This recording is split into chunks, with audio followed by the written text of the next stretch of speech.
لا حول ولا قوة إلا بالله العلي العظيم. أعوذ بالله من الشيطان الرجيم. بسم الله الرحمن الرحيم.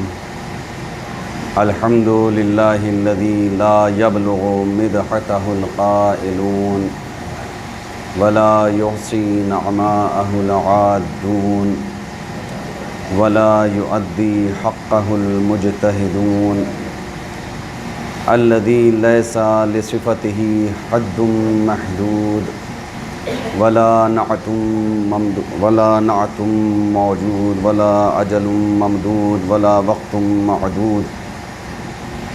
فطر الخلائق بقدرته ونشر الرياح برحمته وبتد بالصخور ميدان أرضه. ثم الصلاة والسلام والتحية والإكرام على أشرف الأنبياء والمرسلين خاتم النبيين ورحمة للعالمين الذي سمي في السماء بأحمد وفي الأرضين بأبي القاسم مصطفى محمد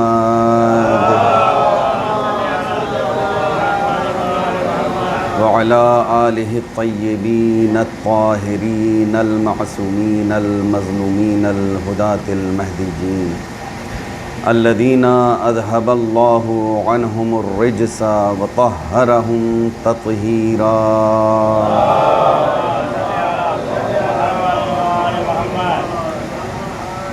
واللعنة الدائمة الباقية على أعدائهم أجمعين.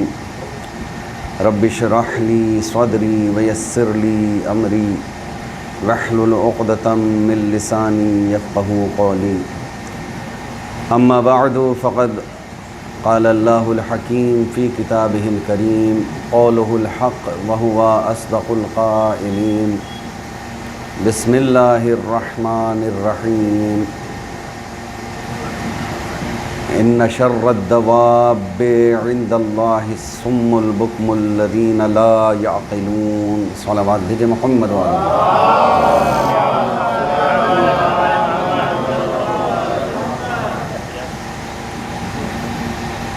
عزیزان محترم،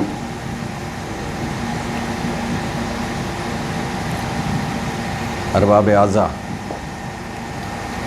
میرے عزیزوں اور دوستوں اور بزرگوں،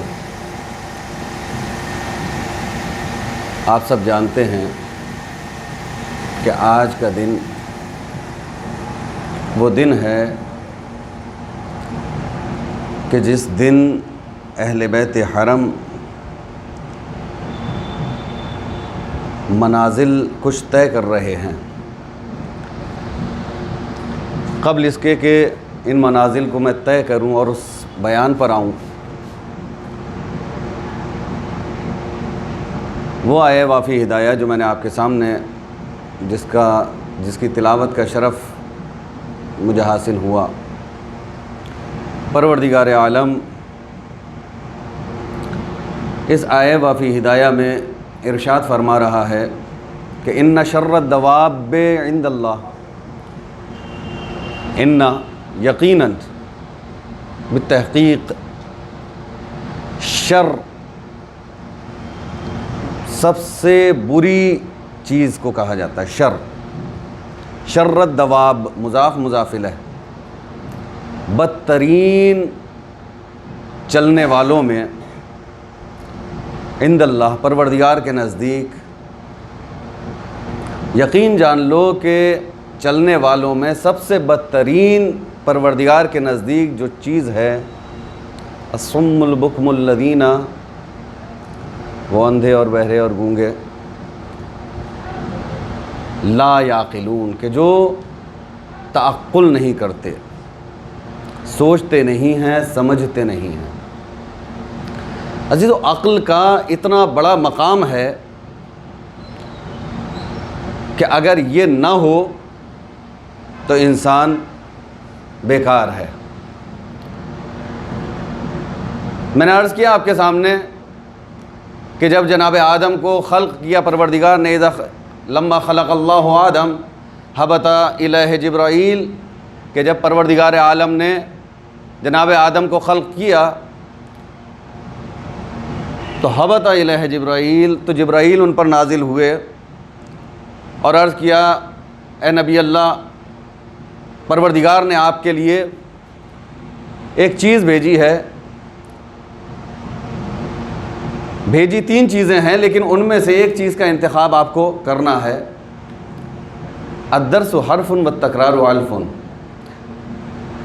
ایک روایت کہتی ہے کہ درس صرف ایک حرف ہوتا ہے لیکن اس کی تکرار کرتے رہنا چاہیے۔ کیوں؟ قرآن سے اس کی تائید ملتی ہے، فذکر ان الذکر تنفع المؤمنین۔ اے رسول، آپ لوگوں کو بتاتے رہیے، بار بار بتاتے رہیے۔ کیوں؟ کیونکہ اس سے مومنین کے قلوب کو آرام ملتا ہے۔ تنفع المؤمنین، مومنین کو فائدہ حاصل ہوگا۔ جتنا سوچتے رہیں گے ذکر اتنا انسان کے لیے بہتر ہے۔ لہٰذا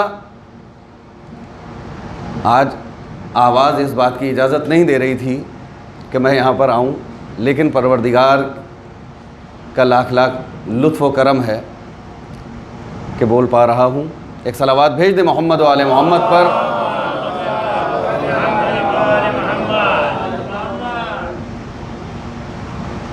تو اے آدم، میں 3 چیزیں لایا ہوں، ان میں سے آپ کو ایک کا انتخاب کرنا ہے، 2 کو چھوڑ دینا ہے۔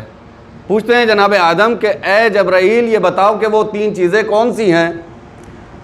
جبرائیل کہتے ہیں کہ اے آدم، ایک عقل لایا ہوں، ایک حیا لایا ہوں اور ایک دین لایا ہوں۔ العقل والحیاء والدین۔ آپ کو اختیار ہے کہ ان میں سے ایک کا انتخاب کریں اور 2 کو چھوڑ دیں۔ جناب آدم نبی خدا، اور نبی خدا کا کوئی بھی فعل لا یخلو عن الحکمہ، حکمت سے خالی نہیں ہوتا۔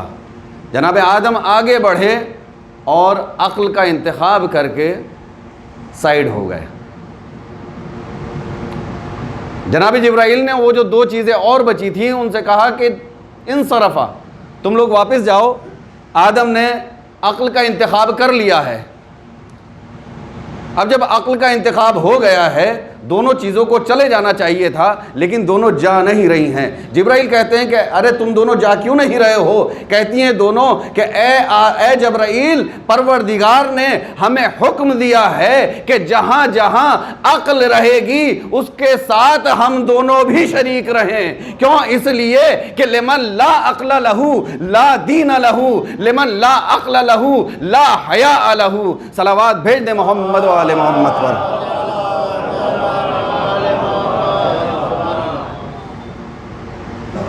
جہاں جہاں عقل ہے وہاں وہاں دین ہے، لہٰذا جو بے عقلہ ہوتا ہے اسے دیندار مت سمجھیے گا۔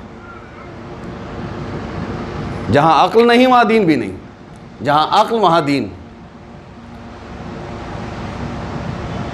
جہاں حیا وہاں دین، جہاں حیا نہیں وہاں دین نہیں۔ لہٰذا پروردگار جہاں عقل ہوتی ہے وہاں دین کو بھی رکھتا ہے، وہاں حیا کو بھی رکھتا ہے۔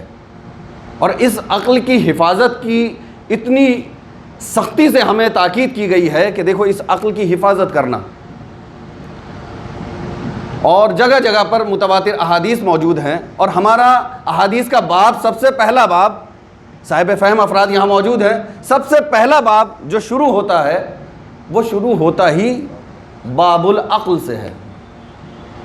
ہاں کیوں؟ اس لیے کہ ہم بے وقوف لوگ نہیں ہیں، ہم بے وقوفوں کو ماننے والے نہیں ہیں۔ ہمارا تو دین ہی عقل کی کسوٹی پر رکھا گیا ہے۔ بنیاد، شروع جو ہوتی ہے وہ عقل سے ہوتی ہے۔ باب العقل سب سے پہلا باب، اس کے بعد ہیں ساری چیزیں۔ عقل ہی نہیں ہوگی تو دین کیا سمجھ میں آئے گا؟ عقل ہی نہیں ہوگی تو آگے کے مسائل اور احکام اور زندگی پوری کہاں سے سمجھ میں آئے گی؟ ایک صلوات بھیج دیں محمد و آل محمد پر۔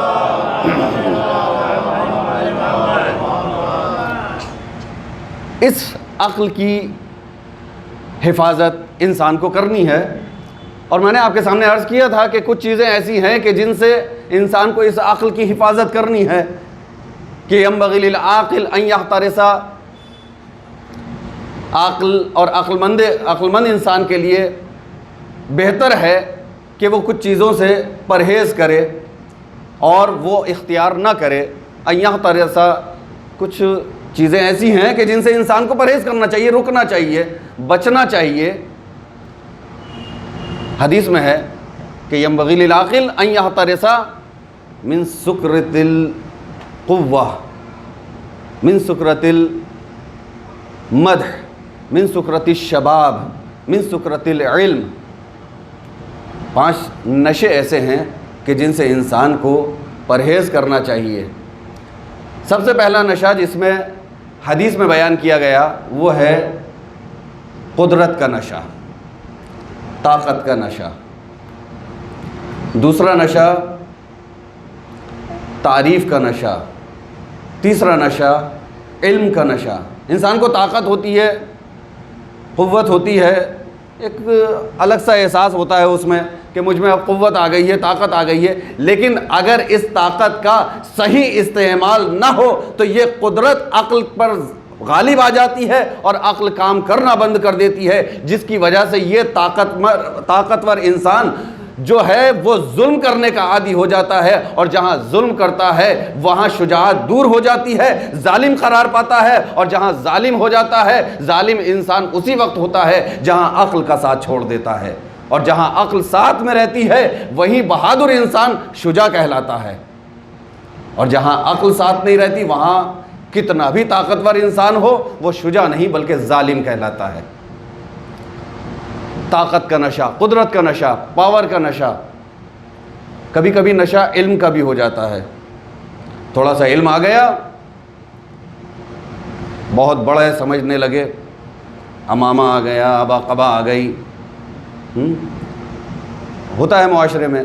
دیکھیے باقی جو نشے ہیں، باقی جو انسان کے اوپر نشے طاری ہوتے ہیں وہ انسان کی اپنی حد تک محدود ہیں، لیکن علم کا جب نشہ آتا ہے تو علم کے نشے میں انسان اکیلا ملوث نہیں ہوتا بلکہ سماج کو اپنے اندر ملوث کر لیتا ہے، خود بھی گمراہ ہوتا ہے، سماج اور معاشرے کو بھی گمراہ کرتا ہے۔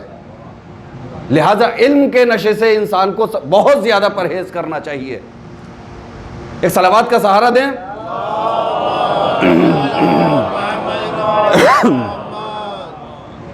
کہ رسول اکرم صلی اللہ علیہ وآلہ وسلم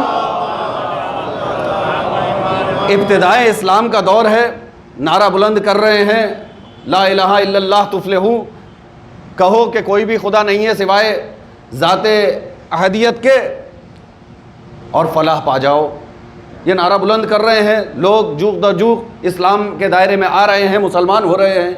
یہ خبر مکے کی سرحدوں سے باہر نکل کر اور جگہوں پر بھی جاتی ہے۔ یہودیوں کا ایک بہت بڑا عالم، اس کو جب یہ خبر ملی کہ مکے میں ایسا کوئی شخص آیا ہے اور نبوت کا دعویٰ کیا ہے، رسالت کا دعویٰ کیا ہے اس نے، اور وہ کہہ رہا ہے کہ اللہ کو ایک مانو، تو یہودی تو جناب عزیر کو خدا مانتے تھے، مسیحی عیسائی تثلیث کے قائل، تو ان کو دین پر بھی حرف آتا۔ سوچا کہ ابھی نیا نیا اسلام پھیل رہا ہے، چلو جا کے ذرا بات کروں، دیکھوں۔ علم کا جب انسان کو غرور ہو جاتا ہے اور اپنے آپ کو سب سے بڑا سمجھتا ہے تو ایسے مت ماری جاتی ہے، اور جب علم پر غرور کرتا ہے انسان تو پروردگار اس کو رسوا کرتا ہے۔ اپنے علم پر کبھی غرور نہ کرے۔ یہ یہودی عالم چلا اپنے شہر سے مکے میں آتا ہے، مسلمانوں سے بات چیت کرتا ہے، اور بات چیت کرنے کے بعد سب کو جمع کرتا ہے۔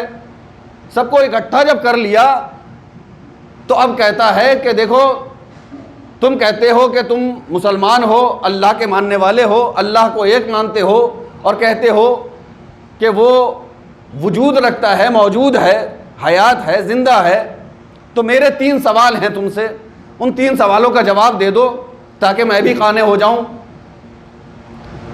3 سوال رکھتا ہے۔ لوگ پوچھتے ہیں کیا ہیں تیرے 3 سوال؟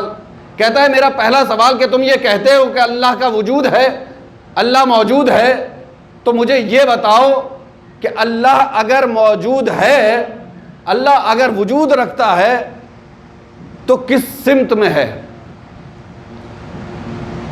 کدھر ہے، سب خاموش. کہا دوسرا سوال بتاؤ. کہتا ہے دوسرا سوال میرا کہ تم یہ کہتے ہو کہ اللہ موجود ہے, اللہ کا وجود ہے. اللہ اگر تمہارا موجود ہے تو وہ اس وقت کیا کر رہا ہے؟ پہلا سوال کہ اللہ کس طرف ہے. دوسرا سوال کہ اللہ اس وقت کیا کر رہا ہے. اور تیسرا سوال, اگر تم یہ کہتے ہو کہ اللہ کا کوئی وجود ہے, اللہ موجود ہے, تو یہ بتاؤ کہ اللہ سے پہلے کیا وجود تھا؟ اللہ سے پہلے, اللہ اس وجود سے پہلے کیا تھا؟ یہ تین سوال. مسلمان نئے نئے مسلمان بنے ہیں, توحید نہیں سمجھ رہے ہیں کہ توحید کیا ہے. مجمع میں سناٹا طاری, اس مجمع سے زیادہ اس مجمع میں سناٹا دکھ رہا ہے. صلوات بھیج دیں محمد و آل محمد پر. ایک اور بلند صلوات بھیج دیں.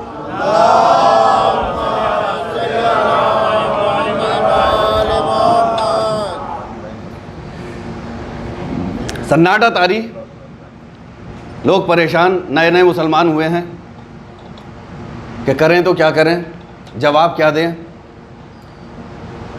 سمجھ رہے تھے, وہ عالم بھی سمجھ رہا تھا کہ یہ صرف اخلاق محمد کو دیکھ کر مسلمان ہو گئے ہیں, وگرنہ جانتے وانتے کچھ ہے نہیں. توحید کیا ہوتی ہے؟ ہاں, ہمارے یہاں ابھی اصول دین یاد کر لیتے ہیں. اول توحید, دوسرے عدل, تیسرے نبوت, چوتھے امامت اور پانچویں قیامت. بچوں کو بھی یاد ہے ماشاءاللہ. تو سب سناٹا, مجمع کوئی جواب دینے کو تیار نہیں. قربان جائیں ہماری جانیں کہ ایک 11 سال کا بچہ کھڑا ہوتا ہے اور کھڑا ہو کر کہتا ہے, اے عالم یہودی, یہ بتا کہ تیرے سوال جو ہیں اس کا جواب میں دیتا ہوں. جب یہودی نے یہ دیکھا کہ بڑے بڑے داڑھی والے, بڑے بڑے ریش رکھنے والے بیٹھے رہے ہیں, اپنی داڑیاں کھجا رہے ہیں کہ کیا جواب دیں, سر کھجا رہے ہیں, یہ بچہ کیا جواب دے گا؟ کون ہے یہ بچہ؟ دیکھ رہا ہے. کہتا ہے یہ بتا کہ تیرا سوال کیا ہے. ایک بار اور دوہرا. اس نے سوچا اس بچے کو کیا جواب دوں, اتنا بڑا عالم. ذرا سوچیں, کوئی بڑا سا عالم ہو اور اس کے سامنے 11 سال کا بچہ, لیکن ہیبت چہرے درخشان اس بچے کے چہرے کی ہیبت اس طریقے کی تھی کہ وہ کہتا ہے کہ ٹھیک ہے میں تم سے دہراتا ہوں کہ کیا ہے. وہ دہراتا ہے کہ پہلا سوال میرا یہ ہے کہ اگر تم یہ کہتے ہو کہ اللہ کا وجود ہے, تو اللہ کا اگر وجود ہے تو اس کے وجود سے پہلے کیا تھا؟ اس کے وجود سے پہلے کیا تھا؟ فرماتے ہیں, وہ بچہ کہتا ہے کہ اب تیرا یہ سوال ہے کہ اللہ کا اگر وجود ہے تو اس کے وجود سے پہلے کیا تھا, تو بس میں تجھ سے اس کے جواب دینے سے پہلے ایک سوال کرنا چاہتا ہوں. تو یہ بتا, تجھے گنتی آتی ہے 1 سے لے کر 10 تک؟ تو بڑا تعجب کرتا ہے, میں سوال کر رہا ہوں, علمی سوال کر رہا ہوں, اور یہ بچہ کہہ رہا ہے مجھ سے کہ گنتی آتی ہے. گنا گنتی آتی ہے. اب مجمع کو دیکھ رہا ہے, کہیں ایسا نہ ہو کہ اگر کچھ ایسی بات کہہ دوں تو میری رسوائی ہو اور مجمع کی رسوائی نہ ہو. رسوا کرنے آیا ہے کن کو؟ مسلمانوں کو.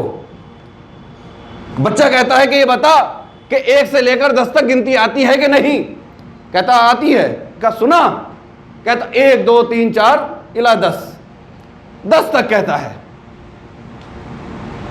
کہا کہ 10 تک گن لیا, اب یہ بتا الٹی گنتی بھی آتی ہے کہ نہیں؟ کہتا ہاں آتی ہے. کہتا سنا؟ بچہ کہتا ہے سنا. 10 تک الٹی گنتی سنا. 10 سے لے کر شروع کرتا ہے, 10 9 8 7 6 5 4 3 2 ایک تک لاتا ہے. کہتا ہے بچہ کہ تو ایک تک لے آیا, اب آگے بھی تو بڑھ. کہا نہیں بس ایک ہی تک ہے. کہا نہیں کیوں ایک تک ہے؟ کہا نہیں ایک ہی تک ہے. کہا ایک سے پہلے بھی تو کچھ ہونا چاہیے. کہا نہیں, گنتی کا عدد جہاں سے شروع ہوتا ہے وہ عدد ایک ہے, ایک سے پہلے کچھ نہیں آتا. کہتا ہے بچہ کہ تو گنتی کا ایک سے پہلے کا عدد وجود میں نہیں لا سکتا. میرا پروردگار جس نے گنتی کو خلعت وجود دیا ہے اس کے وجود کے بارے میں تو تحقیق کر رہا ہے. صلوات بھیج دے محمد و آل محمد پر. کہتا ہے بچہ دوسرا سوال کیا ہے تیرا؟ کہتا ہے میرا دوسرا سوال یہ ہے کہ اگر خدا تمہارا وجود رکھتا ہے, موجود ہے, تو کس طرف ہے یہ بتاؤ, اس کی سمت کیا ہے, اس کی جہت کیا ہے؟ اور بچہ کہتا ہے کہ اچھا تھوڑی دیر کی مہلت دے, 2 منٹ رک, ابھی آتا ہوں. وہ بچہ جاتا ہے مجمع سے اور کچھ اپنے ہاتھ میں لے کر آتا ہے. تاریخ میں لکھا گیا کہ وہ بچہ اپنے ساتھ ایک شمع لے کر آتا ہے اور شمع لا کر روشن کر دیتا ہے. کہتا ہے اے عالم, تیرا یہ سوال تھا کہ اللہ کا اگر وجود ہے تو اس کا وجود کس طرف ہے, اس کے وجود کی سمت کیا ہے, اس کا وجود کس جانب ہے, کس طرف ہے, اس کا وہ کس سمت موجود ہے. تو سن, یہ شمع روشن ہے, اس کی روشنائی پھیل رہی ہے. تو یہ بتا اس نور کی روشنائی کی سمت اور سمت اور رخ کس طرف ہے, ڈائریکشن کس طرف ہے. ایک مرتبہ وہ یہودی کہتا ہے کہ نور ایک ایسی چیز ہوتی ہے کہ جس کا کوئی ڈائریکشن نہیں ہوتا, کوئی سمت نہیں ہوتی. ایک مرتبہ وہ بچہ کہتا ہے تو اس نور کی سمت کو مختص نہیں کر پا رہا, معین نہیں کر پا رہا. میرا اللہ تو وہ ہے جو نور السماوات والارض ہے, جو کائنات کا نور ہے, تو اس کی نور کو, موجود کو محدود کرنا چاہ رہا ہے. صلوات بھیج دے محمد و آل محمد. اور تیسرا سوال بتا اپنا. دیکھیے یہ در ایسا ہے, اہل بیت علیہ الصلوۃ والسلام, صلوات بھیج دیں محمد و آل محمد پر, کہ جب ان کے در پر کوئی آتا ہے نا تو اس کو عزتیں ملا کرتی ہیں. ان کے در پر اگر کوئی آتا ہے تو اسے عزتیں ملا کرتی ہیں. لیکن اگر کوئی انہی کو ذلیل کرنا چاہے تو یہ ذلیل نہیں کرتے بلکہ وہ ذلیل کرتا ہے. ہاں, یہ ذلیل نہیں کرتے, وہ کرتا ہے جس نے ان کو ما تشاءون الا ان یشاء اللہ کا مصداق قرار دیا. کہتا ہے یہ بتاؤ, میرا تیسرا سوال یہ ہے کہ اس وقت تمہارا پروردگار, تم جس کو خدا کہتے ہو, تم جسے اللہ کہتے ہو, اس وقت کیا کر رہا ہے؟ اس 11 سال کے بچے نے کہا کہ اے عالم, یہ پوچھنا چاہ رہا ہے کہ اس وقت ہمارا اللہ کیا کر رہا ہے. تو سن, یاد رکھ, اس وقت میرا اللہ ایک بوڑھے یہودی کو ایک 11 سال کے بچے سے رسوا کروا رہا ہے. صلوات بھیج دے محمد و آل محمد پر. یہاں سے عزتیں بھی ملا کرتی ہیں. اور اگر کوئی مغرور ہو جائے تو اگر ہدایت کے قابل ہے تو اس کو ہدایت ملتی ہے, وَإِلَّا رسوائی اس کے دامن میں آ جاتی ہے. تو عزیزان محترم, ایک صلوات بھیج دیں محمد و آل محمد پر. یہ فون بار بار آیا جا رہا ہے.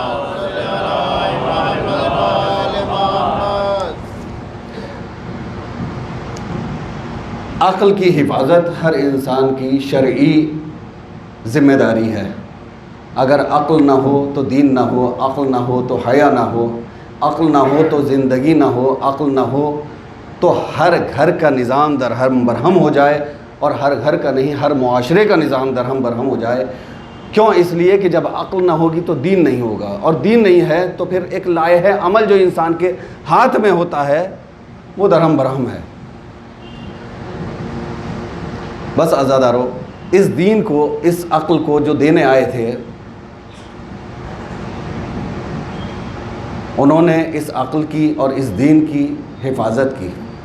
میں نے وہ جملہ کہا آپ کے سامنے کہ اہل بیت نے, رسول نے کچھ میراث ہمارے لیے چھوڑی, دو چیزیں میراث میں چھوڑی کہ جن کی حفاظت ہماری ذمہ داری ہے، اور یہ میراث ایسی ہے کہ جو ایک اور دوسرا دونوں میراثیں ایک دوسرے کے محافظ ہیں۔ کون سی ہیں وہ؟ ایک قرآن ہے اور ایک اہل بیت ہے۔ اگر قرآن پہ حرف آتا ہے تو اہل بیت اپنی جان نچھاور کرنے کو تیار ہیں، اور اگر اہل بیت پہ کوئی بات آتی ہے تو قرآن آگے بڑھ کر جواب دینے کو تیار ہے۔ جب قرآن پہ حرف آیا تو سن 60 ہجری میں حسین نے مدینہ چھوڑ دیا۔ بس عزادارو، سمیٹ لیا میں نے اپنے بیان کو۔ 60 ہجری میں حسین نے مدینے کو چھوڑ دیا، اور 61 ہجری کا محرم حسین نے کربلا میں کیا۔ مسلسل 10 دن تک آپ نے، بلکہ آج 12واں دن ہے، مسلسل وہی مصائب جو مدینے سے شروع ہو کر کربلا تک رہے وہ آپ نے سنے،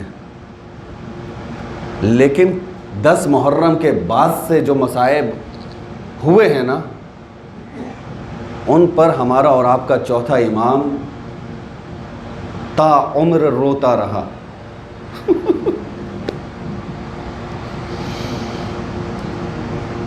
منہال آتے ہیں، کہتے ہیں مولا شہادت تو آپ کی میراث ہے۔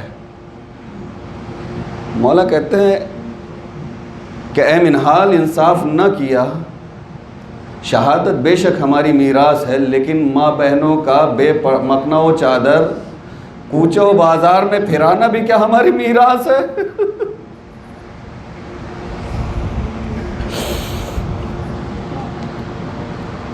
11 محرم